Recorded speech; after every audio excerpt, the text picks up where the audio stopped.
विधवा भाभी के लिए बारात लेकर पहुंचा देवर। खबरदार जो किसी ने इन्हें हाथ भी लगाया। और भाभी आप यहाँ क्यों आई हैं? चलिए मेरे साथ, अभी घर चलिए। मैं आपको यहाँ 1 मिनट के लिए भी नहीं छोड़ सकता।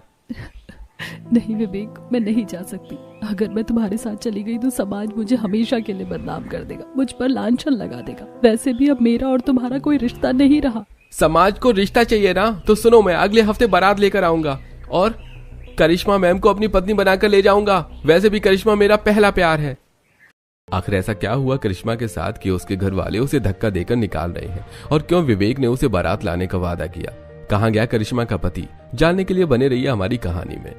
विवेक अपने दोस्तों के साथ कैंटीन के पास वाले पिलर के पास खड़ा था। उसकी नजरें लगातार कॉलेज के गेट की तरफ है। यार रंजीत, देख अभी तक करिश्मा मैम नहीं आई। रोज तो वो 9 बजे तक लाइब्रेरी पहुंच जाती हैं। कहीं आज वो कॉलेज तो नहीं छोड़ रही? अबे ओ मजनू के अवतार, जरा सांस ले। वो फाइनल ईयर की स्टूडेंट है, शायद किसी प्रोजेक्ट में बिजी होंगी। और वैसे भी तू इतना क्यों तड़प रहा है? क्या तुझे सच में लगता है कि वो तुझ जैसे फ्लर्टी बॉय पर ध्यान देंगी? अरे यार मजाक मत कर। तुझे पता है ना, जब भी मैं उन्हें देखता हूँ मेरी धड़कनें किसी रेस के घोड़े की तरह दौड़ने लगती हैं। ऐसा लगता है जैसे पूरी कायनात में सिर्फ वही एक रंगीन तस्वीर है और बाकी सब ब्लैक एंड व्हाइट। अरे भाई देख, ये जो तेरा धड़कन पुराण है ना, इसे जरा जुबान पर भी ला। कब तक इन्हें अपनी सिर्फ आंखों से पिएगा? जा और कह दे मैम से कि मैं आपसे प्यार करता हूँ। कैसे कहूँ भाई, वो सीनियर हैं, मुझसे बड़ी हैं और सबसे बढ़कर कितनी ग्रेसफुल हैं। उनके सामने जाते ही मेरी सारी फ्लर्टिंग धरी की धरी रह जाती है।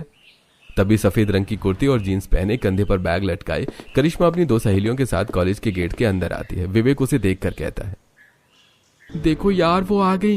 यार वो कितनी सुंदर लग रही है ना। अरे अब देख मत, जा और आज बात कर ले, वरना फिर मत कहना कि हमने तुझे कहा नहीं था। ठीक है, आज आर्या पार, मैं जा रहा हूँ। विवेक जल्दी जल्दी लाइब्रेरी के अंदर जाता है, जहां करिश्मा टेबल पर बैठकर कोई बुक पढ़ रही थी। विवेक उसके पास जाता है। एक्सक्यूज मी करिश्मा मैम। हाँ, तुम विवेक हो ना, जूनियर बैच वाले? अरे मैम, आप मुझे पहचानते हैं? मुझे तो लगा कि आप मुझे जानती नहीं होंगी। पूरे कॉलेज में तुम्हें कौन नहीं जानता? तुम वही फ्लर्टी बॉय हो ना, जो हर दूसरी लड़की को नोट्स के बहाने रोक लेते हो। पूरे कॉलेज में तुम्हारे ही चर्चे हैं। नहीं मैम, वो तो बस मजाक है। असल में मैं वैसा नहीं हूँ जैसा लोग समझते हैं। अच्छा ठीक है, बताओ मुझे क्या काम है? हाँ मैम, मुझे साइंस के कुछ नोट्स चाहिए थे। वो बायोकेमिस्ट्री वाले। क्या आपके पास पुराने नोट्स रखे हैं? हाँ है, कल सुबह इसी वक्त मिलना, मैं घर से ले आऊंगी। अब जाओ, मुझे प्रोफेसर शर्मा की क्लास अटेंड करनी है। ऐसा कहकर करिश्मा चली जाती है और विवेक अपने दोस्तों के पास आता है। तब रंजीत उससे कहता है, क्या हुआ विवेक, बता दी तूने करिश्मा को अपने दिल की बात? नहीं यार, आज तो नहीं, बल्कि नोट्स मांग लिया है, पर कभी बताऊंगा, पहले वो मुझसे दोस्ती तो कर ले। ऐसा कहकर विवेक बात को खत्म कर देता है। अगले दिन विवेक करिश्मा के पास जाता है और उससे नोट्स ले लेता है। वो थोड़ी बातें करता है और ऐसे ही कुछ दिन बीत जाते हैं। एक दिन शाम को विवेक अपने घर आता है तो देखता है कि हॉल में पूरा परिवार इकट्ठा बैठकर किसी मामले पर बात कर रहा था। विवेक को देखते ही उसकी माँ सुनीता कहती है, आओ आओ विवेक बेटा, हम तुम्हारा ही इंतजार कर रहे थे। तेरे भाई के लिए एक बहुत अच्छा रिश्ता आया है। रिश्ता? वाह भैया, आपकी तो निकल पड़ी। कौन है वो बदनसीब जो आपसे शादी कर रही है? चुप कर माँ, देखो इसे कैसे बात कर रहा है। अरे बेटा विवेक, मजाक छोड़ो, लड़की बहुत खानदानी है, पढ़ी लिखी है। तुम्हारी बुआ बता रही थी कि उसके लिए बहुत सारे रिश्ते आ रहे हैं, लेकिन उन्हें हमारा विजय बहुत पसंद आया। ऐसा करते हैं, कल संडे है, कल उसे चलकर देख लेते हैं। माँ, क्या होने वाली भाभी की कोई फोटो है? अरे नहीं बेटा, तेरी बुआ जी ने फोटो तो नहीं भेजी, हम कल चलकर ही देख लेंगे। विवेक मुस्कुरा देता है। अगले दिन सभी लोग तैयार होकर लड़की देखने के लिए निकलते हैं। सभी उसके घर पहुंचते हैं, लड़की के घर वालों से बात करते हैं। तभी अचानक करिश्मा चाय लेकर आती है। करिश्मा को देखकर विवेक के होश उड़ जाते हैं और वो कहता है, करिश्मा मैम आप यहाँ? अरे विवेक, तुम यहाँ? अरे क्या तुम दोनों एक दूसरे को पहले से ही जानते हो? हाँ मम्मी, मैं और करिश्मा मैम एक ही कॉलेज में पढ़ते हैं। करिश्मा मैम मेरी सीनियर है। अरे ये तो बहुत अच्छी बात है कि होने वाली भाभी और देवर एक दूसरे को पहले से ही जानते हैं। सभी इस बात से बहुत खुश थे कि विवेक और करिश्मा एक दूसरे को पहले से ही जानते हैं। करिश्मा भी यह सुनकर मुस्कुरा रही थी, लेकिन विवेक के मन में तो जैसे तूफान उठ रहा था। वो अपने आप से कहता है, करिश्मा को भैया से अच्छा लड़का मिल ही नहीं सकता था। कहाँ मैं कॉलेज स्टूडेंट हूँ, और भैया सॉफ्टवेयर इंजीनियर। और वैसे भी अब करिश्मा मेरी भाभी बनने वाली है, तो आज के बाद मैं जब भी करिश्मा के बारे में सोचूंगा तो सिर्फ एक देवर की तरह ही सोचूंगा। इस तरह करिश्मा और विजय का रिश्ता पक्का हो जाता है। अगले दिन रात के समय विवेक अपने घर की छत पर अकेला बैठा था, तभी रंजीत वहां आता है। भाई मैंने सुना है कि करिश्मा मैम के साथ तेरे भाई का रिश्ता पक्का हो गया, ये क्या हो गया यार? अरे मेरी किस्मत ने मजाक किया है मेरे साथ रंजीत। जिस लड़की को मैंने अपने दिल की रानी बनाया वो अब मेरी भाभी बनने जा रही है। तू मना क्यों नहीं कर देता? कह दे कि तू उन्हें पसंद करता है। नहीं रंजीत, मेरे भाई की खुशी सबसे बढ़कर है। विजय भैया ने कभी मुझसे कुछ नहीं मांगा। अगर उन्हें करिश्मा पसंद है तो मैं अपने प्यार की कुर्बानी दे दूंगा। आज से वो मेरे लिए सिर्फ और सिर्फ भाभी हैं। ऐसे समय बीतता है और शादी का दिन भी आ जाता है। बारात निकल चुकी थी। विजय शेरवानी पहने घोड़ी पर सवार था। विवेक बारात में सबसे आगे नाच रहा था। बड़े ही धूमधाम से करिश्मा और विजय की शादी होती है और करिश्मा दुल्हन बनकर विजय के घर आ जाती है। सुनीता आरती उतारकर करिश्मा का गृह प्रवेश करवाती है। तब रमेश कहता है, अरे करिश्मा बहू, रात काफी हो चुकी है, अब तुम अपने कमरे में जाकर आराम कर लो और आप लोग भी अपने अपने कमरे में आराम करिए। सभी लोग अपने अपने कमरे में चले जाते हैं। अगले दिन सुबह करिश्मा नहा धोकर रसोई में जाकर पहली रसोई का खाना बनाती है। उसने खाने में दाल मखनी, मटर पुलाव, वेज बिरयानी, रायता, तड़के वाली दाल और पालक पनीर बनाया था। खाना बनाकर करिश्मा डाइनिंग टेबल पर सभी के लिए खाना परोस देती है और सभी खाना खाकर करिश्मा की तारीफ करते हैं। भाभी खाना बहुत अच्छा बना है। देखा, मैंने कहा था ना, मेरी बहू बहुत गुणी है। अब मेरा घर सच में घर लगेगा। पता है करिश्मा, माँ तो कब से अपनी बहू के आने का इंतजार कर रही थी।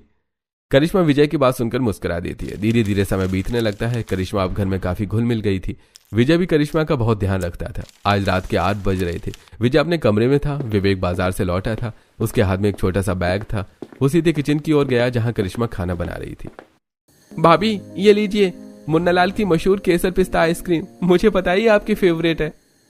थैंक यू विवेक, ये सचमुच मेरी फेवरेट है। देवर हूँ आपका, अपनी भाभी की पसंद का ख्याल ही रखना ही पड़ता है। चलिए अब जल्दी से खाकर बताइए कैसी लग रही है। करिश्मा खुश होकर आइसक्रीम खाने लगती है। तभी विजय वहां आ जाता है और करिश्मा को आइसक्रीम खाता हुआ देखकर मुस्कुराकर कहता है, ओहो, यहाँ तो आइसक्रीम पार्टी चल रही है। विवेक, तू तो बहुत स्मार्ट निकला, सिर्फ भाभी के लिए लाया? अरे भैया, आप तो बड़े भाई हैं, आप खुद जाकर खा सकते हैं। भाभी नई नई आई है, उनका स्वागत तो स्पेशल होना चाहिए ना। ऐसे कुछ दिन बीत जाते हैं। एक दिन करिश्मा किचन में सब्जी काट रही थी। तभी विवेक वहां आता है और कहता है, भाभी आप सारा काम अकेले ही करती हैं, लाइए मैं मदद करूं, मैं आलू छील देता हूं। रहने दो विवेक, तुम जाकर अपनी एग्जाम की तैयारी करो। अरे पढ़ाई तो चलती रहेगी भाभी। वैसे आप खुश तो है ना यहाँ पे? भैया आपको परेशान तो नहीं करते ना? विजय बहुत अच्छे हैं और तुम तो इस घर के सबसे अच्छे इंसान हो। सबका कितना ख्याल रखते हो, इस घर की रौनक हो तुम। अरे नहीं भाभी, इस घर की रौनक तो आप हैं। भैया बहुत खुशकिस्मत हैं कि आप उन्हें मिली। विवेक और करिश्मा की काफी अच्छी जमती थी। ऐसे दिन बीत रहे थे। एक दिन विजय ऑफिस से घर लौट रहा था। अचानक सड़क पर एक तेज रफ्तार ट्रक से उसका एक्सीडेंट हो जाता है। सुनीता को किसी का कॉल आया। Hello, Sunita speaking. जी इंस्पेक्टर साहब, बताइए क्या बात है। इंस्पेक्टर की बात सुनकर सुनीता के हाथों से फोन गिर जाता है और वो जोर से चिल्लाती है। सभी लोग अस्पताल पहुंचते हैं जहां डॉक्टर उन्हें बताता है, आई एम सॉरी, हम उन्हें नहीं बचा सके। नहीं, मेरा विजय, मेरा बेटा। नहीं नहीं नहीं, ऐसा नहीं हो सकता, वो मुझे छोड़कर नहीं जा सकते। सभी लोग मिलकर विजय का अंतिम संस्कार करते हैं। धीरे धीरे विजय की मौत को 1 महीना बीत चुका था। सुनीता का दुख अब कड़वाहट में बदल गया था। वो अपनी हर तकलीफ का जिम्मेदार करिश्मा को ठहराने लगी थी। माँ जी, चाय पी लीजिए। क्या पिला रही है? जहर? मेरे बेटे को तो खा ही गई, अब मुझे भी मार डाल। मनोज कहीं की, जिस दिन से आई है मेरा घर शमशान बन गया है। अरे सुनीता चुप हो जाओ, इसमें बच्ची का क्या दोष है? हमारा बेटा हमारी किस्मत में नहीं था, इसलिए वो चला गया। आप साइड मत लीजिए, इसके कदम ही खराब थे। कहते हैं पत्नी के आने से तो पति की उम्र बढ़ जाती है, लेकिन मेरा बेटा तो दुनिया से ही चला गया। अब जब बेटा ही नहीं रहा तो बहू से कैसा रिश्ता। सुनीता ऐसा कह रही थी कि तभी विवेक वहां आ जाता है और ये सारी बातें सुनकर कहता है, माँ आप ये कैसी गवारों वाली बातें कर रही हैं? जो कुछ भी हुआ उसमें भाभी का कोई दोष नहीं है। वो तो बेचारी खुद इतने बड़े दुख से गुजर रही हैं। हमें उनका सपोर्ट करना चाहिए, ना कि उनके खिलाफ खड़े होना चाहिए। विवेक की बात सुनकर सुनीता गुस्से से उठकर अपने कमरे में चली जाती है। तब करिश्मा कहती है, थैंक्स विवेक, मुझे समझने के लिए। ऐसा कहकर करिश्मा भी वापस किचन में चली जाती है। शाम को करिश्मा किचन में खाना बना रही थी। तभी उसकी सास आकर कहती है, कोई जरूरत नहीं है हम लोगों के लिए खाना बनाने की, मैं खुद ही बना लूंगी। आज के बाद ना ही तो मुझे तेरे हाथ का खाना खाना है और ना ही पानी पीना है। घर के बाकी काम कर, चल मेरी रसोई से निकल जा। ऐसा कहकर सुनीता करिश्मा को रसोई से निकाल देती है और खुद खाना बनाने लगती है और करिश्मा घर के बाकी काम करने लगती है। ऐसे ही दिन बीत रहे थे। एक दिन विवेक घर आता है और उसे करिश्मा कहीं दिखाई नहीं देती, तो वो अपनी माँ से कहता है, माँ, भाभी कहीं दिखाई नहीं दे रही है, कहाँ है वो? छत पर कपड़े धो रही है। अब विवेक छत पर जाता है और देखता है कि करिश्मा ढेर सारे कपड़े धोने में लगी हुई है। विवेक करिश्मा को देखकर कहता है, अरे भाभी, आपका चेहरा इतना लाल क्यों दिख रहा है और क्या जरूरत है आपको एक साथ इतने सारे कपड़े धोने की? चलो उठो, नीचे चलो। ऐसा कहकर जैसे ही विवेक करिश्मा का हाथ पकड़ता है तो देखता है कि करिश्मा को बहुत तेज बुखार है। विवेक परेशान होकर कहता है, अरे ये क्या, आपको तो तेज बुखार है, चलो मेरे साथ नीचे चलो। विवेक, मुझे इतने कपड़े तो धो लेने दो वरना माँ जी गुस्सा करेंगी। विवेक करिश्मा की बात को नहीं सुनता, उसे लेकर नीचे आता है और कमरे में कंबल उड़ाकर लेटा देता है। फिर अपनी माँ के पास आकर गुस्सा होते हुए कहता है, माँ, भाभी को बहुत तेज बुखार है, आपको उनसे इतना काम नहीं करवाना चाहिए। कैसे पत्थर दिल हो गई हैं आप, मुझे तो समझ ही नहीं आता। देख विवेक, घर की बहू को तो घर के काम करने ही पड़ते हैं और तू उसकी कुछ ज्यादा ही तरफदारी कर रहा है आजकल, जो मुझे बिल्कुल पसंद नहीं है, समझा? माँ, आपसे तो बात ही करना बेकार है। ऐसा कहकर विवेक वहां से चला जाता है। वह अपने कमरे में जाकर फर्स्ट एड बॉक्स निकालता है और बुखार की दवा लेता है और फिर रसोई में जाकर दूध गर्म करता है और करिश्मा के कमरे में जाकर उसे दूध और बुखार की दवा देते हुए कहता है, ये लो भाभी, दवा खा लो, आपको आराम आ जाएगा। करिश्मा विवेक से दवा लेकर खा लेती है और कहती है, विवेक, तुम मेरी इतनी चिंता मत किया करो, ये मेरा नसीब है और मैं इसे बर्दाश्त कर लूंगी। अगर कहीं ऐसा ना हो तुम्हारा इस तरह से मेरी फिक्र करना, लोगों की नजरों में कोई और ही रूप ले ले। मुझे इससे कोई फर्क नहीं पड़ता भाभी, और फिर आपका ख्याल मैं नहीं रखूंगा तो कौन रखेगा? है ही कौन यहाँ आपका ख्याल रखने वाला? ऐसे ही थोड़ा समय और बीत जाता है। एक दिन विवेक घर आता है और अपनी भाभी से कहता है, भाभी, आज शाम को कॉलेज की गेट टुगेदर पार्टी है, आपको मेरे साथ चलना होगा। नहीं विवेक, एक विधवा पार्टी में नहीं जाती, माँ जी हंगामा कर देंगी। माँ जी जो बोलेंगी तो मैं सुन लूंगा, आप तैयार हो जाइए। करिश्मा की बहुत मना करने के बाद भी विवेक नहीं सुनता और उसे तैयार होने के लिए कहता है, भाभी, कॉलेज गेट टुगेदर में ब्लैक साड़ी ड्रेस कोड है, तो आप जल्दी से ब्लैक साड़ी निकाल कर पहन लो, फिर हम चलेंगे। लेकिन विवेक, मेरे पास तो ब्लैक साड़ी है ही नहीं। अरे कोई बात नहीं, हम अभी बाजार चलते हैं और ब्लैक साड़ी खरीद कर ले आते हैं, चलिए मेरे साथ। अब विवेक करिश्मा को बाजार ले जाता है और करिश्मा को एक बहुत सुंदर ब्लैक कलर की साड़ी दिलाता है। करिश्मा ये देखकर बहुत खुश हो जाती है। उसके बाद विवेक करिश्मा को पानी पूरी खिलाता है और फिर वो लोग घर आ जाते हैं। घर आते ही सुनीता करिश्मा को देखकर गुस्से में कहती है, कल मुही, शर्म नहीं आती तुझे? विधवा होने के बाद मेरे बेटे के साथ ऐसे घूमते हुए। माँ जी, मैं तो मना करी थी लेकिन विवेक ही नहीं माना। हाँ, बना ले बहाना, मेरे एक बेटे को तो खा ही गई, तू अब अपनी मनहूसियत का साया मेरे दूसरे बेटे पर भी डाल दे। माँ, ये कैसी बातें कर रही हो आप? मैं भाभी को लेकर गया था, मुझसे बात करो, भाभी को कुछ मत कहो। सुनीता, रमेश बिल्कुल सही कहता है, तुम्हारा इस तरह से करिश्मा से बुरा व्यवहार करना अच्छी बात नहीं है। कब तक तुम अपने बेटे की मौत का बदला अपनी बहू से लेती रहोगी? जा बेटा, ले जा इसे, पार्टी में जाकर इसकी उदासी थोड़ी कम तो होगी। अब करिश्मा अंदर जाकर तैयार होती है और विवेक के साथ कॉलेज की गेट टुगेदर पार्टी में जाती है। इतने दिनों बाद कॉलेज में सभी लोगों से मिलकर करिश्मा बहुत खुश होती है। विवेक भी स्टेज पर गाना गाता है और डांस करता है। स्टेज परफॉर्मेंस के बाद विवेक करिश्मा के लिए खाना लेकर आता है और कहता है, भाभी देखिए, आपकी पसंद के गोलगप्पे और पनीर टिक्का, आपने कुछ नहीं खाया है, चलो मैं आपको अपने हाथों से खिलाता हूँ। विवेक करिश्मा को अपने हाथों से खाना खिलाता है। पास खड़ी पड़ोसन कमला ये देख लेती है और अपने फोन में फोटो खींच लेती है। अगले दिन कमला सुनीता के घर पहुंचती है और आग में घी डालती है। सुनीता बहन, मैंने कल पार्टी में देखा तेरा बेटा विवेक अपनी भाभी को अपने हाथों से खाना खिला रहा था। पूरे मोहल्ले में थू थू हो रही है। लोग कह रहे हैं कि बहू ने अब देवर पर डोरे डालना शुरू कर दिया है। मैंने पहले ही कहा था, ये कुलक्षणी है, मेरे दोनों बेटों को बर्बाद कर देगी। सुनीता बहन, मैंने जो देखा तो बता दिया, अब आगे जो तुम्हें ठीक लगे। अच्छा, मैं चलती हूँ। ऐसा कहकर कमला वहां से चली जाती है। विवेक और करिश्मा जब घर लौटते हैं तो सुनीता करिश्मा से कहती है, बेशर्म, सुहाग मरा नहीं कि देवर के साथ पूरे शहर में दंदनाती फिर रही है, थोड़ी तो शर्म कर। माँ, शर्म भाभी को नहीं, आपको आनी चाहिए अपनी बहू के लिए ऐसी बातें सोचकर। तू चुप रह, तेरी बुद्धि भ्रष्ट हो गई है। विवेक अपनी माँ की बात सुनकर गुस्से से अपने कमरे में चला जाता है। ऐसे कुछ दिन बीत जाते हैं। एक दिन करिश्मा बाजार से सब्जियां लेकर लौट रही थी। तभी करिश्मा देखती है कि सामने से मोहल्ले की रागिनी अपने पति के साथ बाइक में बैठकर घूमने जा रही है। ये देखकर करिश्मा दुखी होते हुए मन ही मन सोचती है, कितनी खुशियां हैं रागिनी के जीवन में। अगर मेरे पति जिंदा होते तो मेरे भी जीवन में खुशियां होती, लेकिन सब अपने अपने भाग्य की बात है। शायद मेरे भाग्य में पति का सुख लिखा ही नहीं था।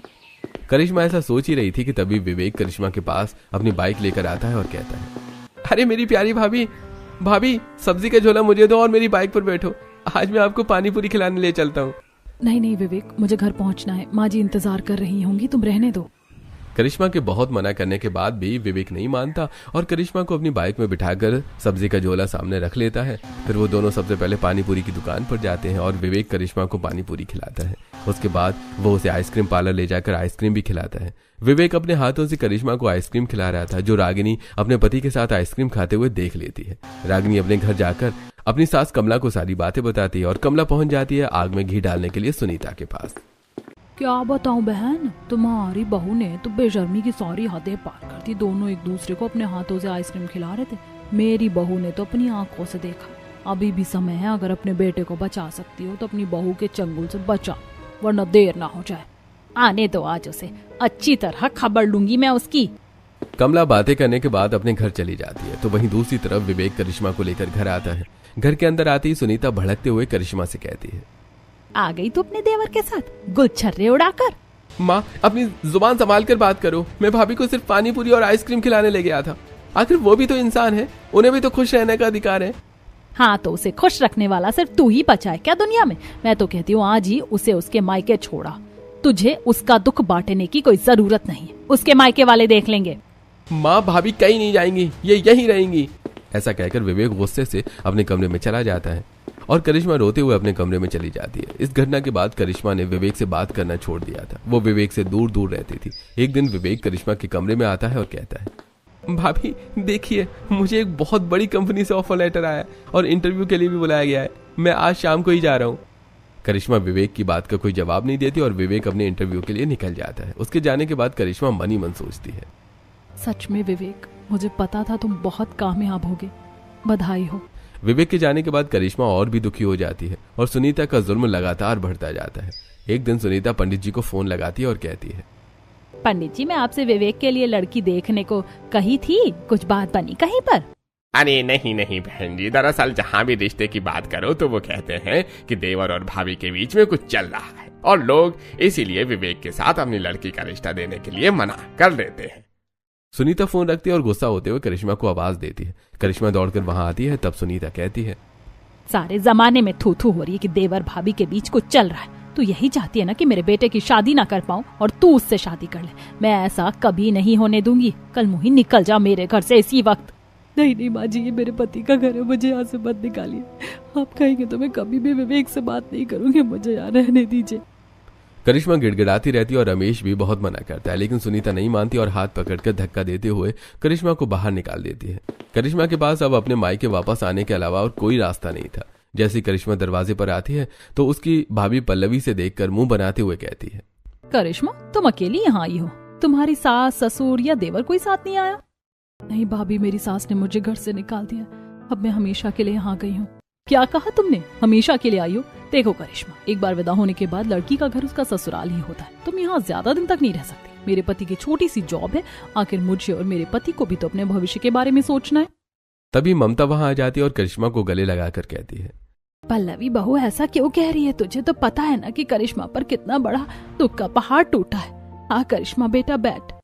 ममता करिश्मा को बिठाती है, लेकिन पल्लवी गुस्से से अंदर चली जाती है। शाम को करिश्मा का भाई दिनेश से घर आता है। ममता उसे सारी बात बताती है और कहती है, बेटा अब करिश्मा यहीं रहेगी हमारे साथ। आखिर इस दुख में हम करिश्मा का साथ नहीं देंगे तो और कौन देगा? ममता ऐसा कह ही रही थी कि तभी पल्लवी वहां आती है और गुस्से से कहती है, देखिए जी, अगर करिश्मा को यहाँ रहना है तो घर का सारा काम अकेले ही करना पड़ेगा। मैं बता दे रही हूँ, मैं किसी को मुफ्त की रोटियां नहीं तोड़ने दूंगी। और अगर आप मेरे बीच में आए तो मैं अपने मायके चली जाऊंगी, फिर रह लेना आप अपनी विधवा बहन के साथ। ऐसा कहकर पल्लवी गुस्से से अपने कमरे में चली जाती है। तब दिनेश करिश्मा को समझाते हुए कहता है, करिश्मा तुम तो जानती हो कि तुम्हारी भाभी का नेचर कैसा है। कल से तुम ही घर संभाल लेना ताकि वो तुम्हें यहाँ रहने दे। भैया मेरी किस्मत ने मुझसे इतना बड़ा मजाक किया है कि उसके आगे ये दुख तो कुछ भी नहीं है। आप चिंता मत कीजिए, मैं भाभी को किसी शिकायत का मौका नहीं दूंगी। अब करिश्मा वहां नौकरानी की तरह काम करती है। पल्लवी कभी उससे ढेर सारे कपड़े धुलवाती, कभी पूरे घर की डस्टिंग करवाती और ताने मारती वो अलग। पल्लवी का जुल्म हर दिन बढ़ता ही जा रहा था, लेकिन करिश्मा का भाई उसकी मां पल्लवी से कुछ नहीं कह पाते, क्योंकि वो जानते थे कि अगर उन्होंने कुछ कहा तो पल्लवी करिश्मा को घर से ही निकाल देगी। ऐसे कुछ दिन बीत जाते हैं। एक दिन करिश्मा किसी काम से घर से बाहर गई थी। तब पल्लवी ममता और दिनेश से कहती है, सुनिए जी, मैं कह रही थी कि करिश्मा की अभी उम्र ही क्या है, और वैसे भी लड़कियां जिंदगी भर मायके में बैठी अच्छी नहीं लगती। मैंने अपने गांव के रामप्रीत से करिश्मा के बारे में बात की है। रामप्रीत रिश्ता करने के लिए तैयार है। 1-2 दिन में वो करिश्मा को देखने आएगा। अच्छा खासा पैसे वाला है वो। पहली पत्नी मर गई है, अगर बात बनी तो हम दोनों का रिश्ता पक्का कर देंगे। लेकिन बहू, रामप्रीत तो उम्र में करिश्मा से बहुत बड़ा है। करिश्मा कभी भी उससे शादी करने के लिए तैयार नहीं होगी। माँ जी, करिश्मा को कोई सपनों का राजकुमार नहीं मिलने वाला। अब भलाई इसी में है कि करिश्मा को समझा बुझाकर रामप्रीत से उसकी शादी करा दी जाए, वरना जिंदगी भर विधवा बैठी रह जाएगी आपकी बेटी। हाँ, माँ पल्लवी ठीक कहती है। वैसे भी करिश्मा जब से इस घर आई है तब से लोग तरह तरह की बातें बनाते हैं, और सिर्फ उम्र ही तो ज्यादा है रामप्रीत की, और तो कोई बुराई नहीं है उसमें। पल्लवी, तुम रामप्रीत को बुला लो। इधर जहां करिश्मा का रिश्ता रामप्रीत के साथ करने की बात चल रही थी, वहीं दूसरी तरफ विवेक अपने घर पहुंचता है और अपनी माँ और पिताजी से कहता है, माँ, पिताजी, पता है आपको, मैं जिस इंटरव्यू के लिए गया था वो जॉब मुझे मिल गई है। बहुत अच्छी सैलरी और पोस्टिंग भी अपने शहर में ही है। जल्दी मैं जॉब ज्वाइन कर लूंगा। अरे वाह बेटा, ये तो बहुत खुशी की बात है। अब जल्दी ही मैं तेरी भी शादी करके घर में बहू ले आऊंगी। हाँ विवेक बेटा, आज अगर तुम्हारा बड़ा भाई होता तो ये देखकर बहुत खुश होता। पिताजी, भैया नहीं है तो क्या हुआ, भाभी है, मैं उन्हें भी जल्दी से खुशखबरी देकर आता हूँ। कहाँ है वो? भाभी, भाभी कहाँ हो आप? ये कहकर विवेक पूरे घर में करिश्मा को ढूंढता है, लेकिन करिश्मा उसे कहीं भी नहीं मिलती। तब वो अपनी माँ से आकर पूछता है, माँ, करिश्मा भाभी कहीं दिखाई नहीं दे रही है। कहाँ है वो? कहीं बाहर गई है क्या? नहीं बेटा, करिश्मा घर में नहीं है, बल्कि तुम्हारी माँ ने तुम्हारे जाने के बाद उसे धक्के देकर घर से निकाल दिया और वो यहाँ से अपने मायके चली गई। माँ, ये क्या किया आपने? भाभी को घर से निकाल दिया? अरे शर्म नहीं आया आपको ऐसा करते हुए? एक औरत होकर आप दूसरी औरत का दुख भी नहीं समझ पाई। पता नहीं किस हाल में होगी वो। मैं अभी जा रहा हूँ उन्हें लेने के लिए। विवेक, उसका पति दुनिया से चला गया। अब उसका ठिकाना उसका ससुराल नहीं बल्कि उसका मायका है। अगर वो यहाँ रहेगी तो पता नहीं लोग उसके बारे में क्या क्या कहेंगे, इसीलिए उसे वहीं रहने दे। माँ, किन लोगों की बात कर रही हो आप? जो सिर्फ बातें करना जानते हैं, आपका सुख दुख में साथ देना नहीं। मैं ऐसे लोगों की बातों को नहीं मानता। मैं जा रहा हूँ भाभी को वापस लाने, और उन्हें वापस लेकर ही आऊंगा। ऐसा कहकर विवेक बाहर निकलता है और अपनी बाइक उठाकर करिश्मा को लेने के लिए निकल जाता है। तो वहीं दूसरी तरफ रामप्रीत रिश्ता लेकर करिश्मा के घर आता है। रामप्रीत और करिश्मा के घर वाले बैठकर बातें ही कर रहे थे कि तभी करिश्मा बाहर से आती है। तब पल्लवी उससे कहती है, आओ करिश्मा, रामप्रीत को तो तुम जानती हो, हमने तेरी शादी रामप्रीत से तय कर दी है। रामप्रीत तुझे रानी बनाकर रखेगा। क्या भाभी, आपने मुझसे बिना पूछे मेरी शादी तय कर दी? आपने सोचा भी कैसे कि मैं इस बुढ़े रामप्रीत से शादी कर लूंगी? वो मेरे पिता की उम्र का है। आप मुझे बेचना चाहते हैं, मैं मर जाऊंगी पर ये शादी नहीं करूंगी। यह सुनकर रामप्रीत गुस्सा होते हुए कहता है, अरे भाई बहन जी, आपने मेरी बेइज्जती करने के लिए यहाँ बुलाया है? ठीक है, मैं जा रहा हूँ, लेकिन मैं भी देखता हूँ कि इस विधवा औरत से कौन राजकुमार शादी करता है। ऐसा कहकर रामप्रीत गुस्से से उठकर वहां से चला जाता है। तब पल्लवी गुस्सा होते हुए करिश्मा से कहती है, नखरे तो देखो महारानी के, एक तो मायके में आकर बैठ गई, ऊपर से इसे शादी करने के लिए कोई राजकुमार चाहिए। भाभी, आप क्यों मेरी शादी के पीछे पड़ी हो? मुझे किसी से शादी नहीं करनी। मेरे पति की यादें ही मेरे जीवन का सहारा है। आहा, पति की यादें ही जीवन का सहारा है, तो फिर यहाँ क्यों रह रही है? निकल जा अपने पति की यादों को लेकर यहाँ से और अपने ससुराल में जाकर रह। ऐसा कहकर पल्लवी करिश्मा को धक्का देकर घर से निकालती है। करिश्मा गिरने वाली होती है, तभी विवेक दरवाजे पर आकर करिश्मा को संभाल लेता है और कहता है, खबरदार जो किसी ने भाभी को हाथ भी लगाया। और भाभी, आप यहाँ क्यों आई हैं? चलिए मेरे साथ, अभी घर चलिए। मैं आपको यहाँ 1 मिनट के लिए भी नहीं छोड़ सकता। नहीं विवेक, मैं नहीं जा सकती। अगर मैं तुम्हारे साथ चली गई तो समाज मुझे हमेशा के लिए बदनाम कर देगा, मुझ पर लांछन लगा देगा। वैसे भी अब मेरा और तुम्हारा कोई रिश्ता नहीं रहा। समाज को रिश्ता चाहिए ना, तो सुनो, मैं अगले हफ्ते बारात लेकर आऊंगा और करिश्मा मैम को अपनी पत्नी बनाकर ले जाऊंगा। वैसे भी करिश्मा मेरा पहला प्यार है। विवेक की बात सुनकर घर के सभी लोगों के साथ साथ करिश्मा भी हैरान रह जाती है और फटी फटी आंखों से विवेक को देखने लगती है। तब विवेक कहता है, हाँ करिश्मा भाभी, मैं हमेशा से ही आपको पसंद करता था, लेकिन जब मुझे पता चला कि आप मेरी भाभी बनने वाली हैं तो मैं अपने दिल की बात दिल में ही दफन कर दी। पर अब जब आप मेरी भाभी नहीं रही, मैं आपको अपनी पत्नी बनाऊंगा। मैं जा रहा हूँ, लेकिन जल्द ही बारात लेकर लौटूंगा और आपको दुल्हन बनाकर यहाँ से ले जाऊंगा। मेरा इंतजार करना। ऐसा कहकर विवेक वहां से चला जाता है और करिश्मा अपनी कॉलेज की पुरानी यादों को याद करके रोती रहती है कि कैसे विवेक उससे बार बार बात करने की कोशिश किया करता था और कैसे उससे अपने दिल की बात कहने की कोशिश करता था। जिस पर करिश्मा ने कभी ध्यान ही नहीं दिया था। इधर विवेक घर लौटता है और अपने माँ बाप से कहता है, माँ, पिताजी, मैं भाभी से शादी कर रहा हूँ। क्या? ये तो क्या कह रहा है? तू उस विधवा से शादी क्यों करेगा भला? अरे शहर में लड़कियों की कमी हो गई है क्या? मैं तेरे लिए एक से एक लड़कियां ढूंढ दूंगी। नहीं माँ, मुझे किसी और से शादी नहीं करनी है, मैं करिश्मा से ही शादी करूंगा। वैसे भी अगर भैया ने उससे शादी नहीं की होती तो करिश्मा मेरी ही पत्नी होती। अब जब भैया नहीं रहे तो मैं करिश्मा को नहीं छोड़ सकता। उसकी माँ बोलती है कि मैं मर जाऊंगी, जहर खा लूंगी, पर यह नहीं होने दूंगी। माँ, आपकी दुआ साथ होगी तो खुशी होगी, नहीं तो मैं अपने फैसले पर अडिग हूँ। ऐसा कहकर विवेक अपने कमरे में चला जाता है। तब रमेश सुनीता को समझाते हुए कहता है, सुनीता, जवान लड़के से इस तरह जिद करना अच्छी बात नहीं है।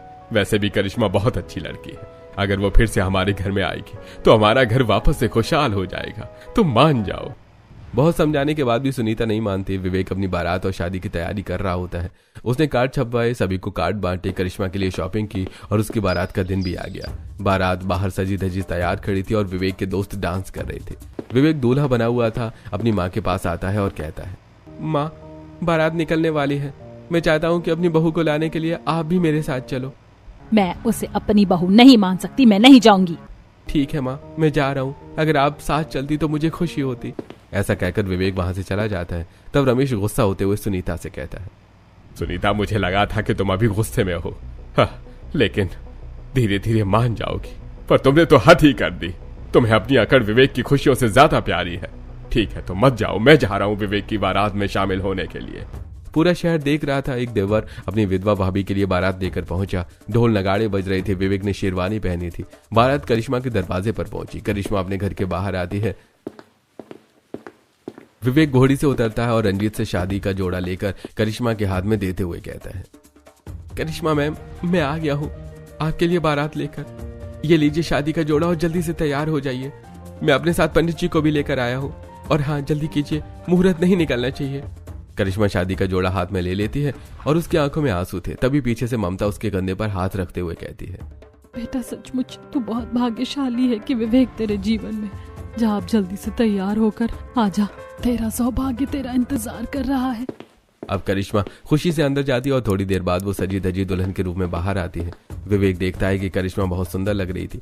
अब करिश्मा और विवेक दोनों मंडप में आते हैं और साथ फेरे लेते हैं। फिर करिश्मा की विदाई होती है और विवेक उसे लेकर अपने घर आ जाता है।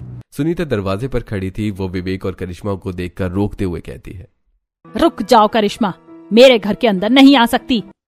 ठीक है माँ, अगर आपको हम स्वीकार नहीं तो हम खुद चले जाते हैं। विवेक करिश्मा को लेकर वहां से चला जाता है। तब रमेश कहता है, सुनीता, तुमने आई हुई लक्ष्मी को ठुकराकर अच्छा नहीं किया। मुझे तो डर है कहीं तुम्हारा ये घमंड तुम्हें किसी दिन लेकर डूब न जाए। कहीं ऐसा ना हो कि तुम अकेली रह जाओ। अब विवेक करिश्मा को लेकर एक किराए के अपार्टमेंट में शिफ्ट हो जाता है। समय बीतता है। विवेक ऑफिस में जॉब कर रहा था और करिश्मा अपना घर संभाल रही थी। दोनों आपस में बहुत खुश थे। वो घूमते फिरते पार्टी करते, एक दूसरे से प्यार भरी बातें करते। ऐसे कुछ दिन बीत जाते हैं। एक दिन रमेश का फोन आता है और वे विवेक से कहता है, बेटा, तुम्हारी माँ का पैरालिसिस का अटैक हुआ है। वो सिटी हॉस्पिटल में है, जल्दी आ जाओ। विवेक फोन रखता है और करिश्मा को सारी बातें बताता है। यह सुनकर करिश्मा कहती है, माँ जी के साथ इतना बड़ा हादसा हो गया और हमें पता तक नहीं चला। चलो विवेक, जल्दी से अस्पताल चलते हैं, मुझे माँ जी की बहुत चिंता हो रही है।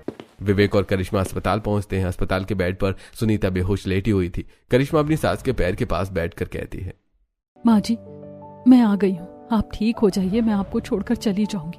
अगर आप यही चाहती, बस आप आंखें खोलिए। लेकिन सुनीता बेहोश थी। अब करिश्मा सुनीता की बहुत सेवा करती है। 3 दिनों बाद सुनीता को होश आता है। तब रमेश उसे करिश्मा की सेवा के बारे में बताता है। ये सारी बातें सुनकर सुनीता को अपने किए पर बहुत पछतावा होता है। वो करिश्मा को अपने पास बुलाकर कहती है, मुझे माफ कर दे बेटा, मैं दुनिया की बातों में अंधी हो गई थी। आज मुझे एहसास हो गया कि तुझसे ज्यादा प्यार मुझे और कोई नहीं कर सकता। तू ही मेरे घर की सच्ची लक्ष्मी है। यह सुनकर करिश्मा सुनीता को गले से लगा लेती है। पूरा परिवार फिर से एक हो जाता है। विवेक और करिश्मा घर लौट आते हैं और सुखद जीवन बिताते हैं।